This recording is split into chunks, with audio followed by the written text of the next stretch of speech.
And then the last I get requests for a lot is executive presence. Oh. So do you look and sound and act like a leader? And that varies across organizations, but the higher you go, the more important that is. And so I've worked, for example, with one director in healthcare who wanted to move up to the C-suite level. And she had been identified as a high potential. She was put through a high potential leadership program. And then I got to coach her. And one of the things that she was told was that she lacked executive presence. And she tended to show up like maybe a little quiet, somebody might say mousy. Okay. And she needed to be able to project that if she was going to be an executive, she needed to show up in meetings and look and sound the part.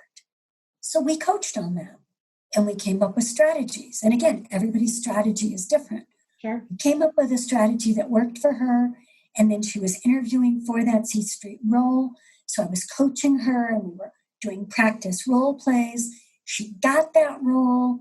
She then moved to that role in a bigger same system, bigger hospital. Wow. And now she's in a regional role. So she's had 3 promotions since she's learned executive presence in the last 7-8 years.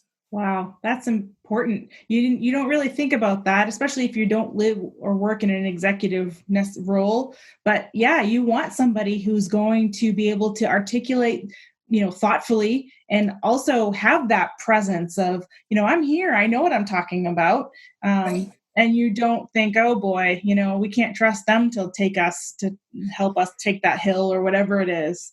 That's it. You've got to have the believability and the credibility. Right. And to what you said earlier, my 6 months of working with her have carried her forward these 8 years into numerous other roles because the behavior changes and the learning are something you keep with you always.